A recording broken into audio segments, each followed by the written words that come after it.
আমার ভাতিজা, এই কারণে কি তুমি আমাকে ডেকেছো? তোমার হাত, তুমি নিজে ধ্বংস হয়ে যাও।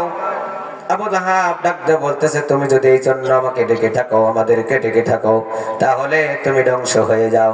আল্লাহ রাসূল জাতিকে সংশোধন করার জন্য, সতর্ক করার জন্য, জাহান্নামের আগুন থেকে, জাহান্নামী কাজকর্ম থেকে যখন আল্লাহ রাসূল সাল্লাল্লাহু আলাইহি সাল্লাম সবাইকে যখন সতর্ক করতে চাইলেন, জাতিকে উচ্চ শিখরে যখন পৌঁছাইতে চাইলেন, জান্নাতি পরিবেশ দিতে চাইলেন, জাতি যখন মানতে চাইল না, যখন তার উপরে যখন তারা লানত প্রকাশ করলো, আল্লাহ পাক ধরতে পারলেন না।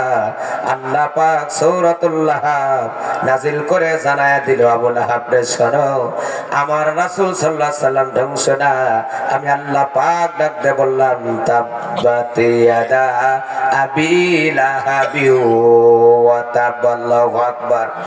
আল্লাহ রাব্বুল আলামিন ডাক দিয়ে বলল না, যারা এই সমাজের মধ্যে সতর্ক করার জন্য, ন্যায় ইনসাফ প্রতিষ্ঠিত করার জন্য, জাহান্নাম মুখীকে জান্নাতি করার জন্য, বেনামাজিকে নামাজে করার জন্য, যারা মসজিদে কোনদিন ঢোকে না তাদেরকে মসজিদে ঢোকানোর জন্য, যারা সুদ খাইলো, ঘুষ খাইলো, এদেরকে এর থেকে বাঁচানোর জন্য যারা সতর্ক বাণী দেয়, তারা কখনো ধ্বংস হয় না, বরং যারা এর বিরোধিতা করে তারাই ধ্বংস হয়ে যায়।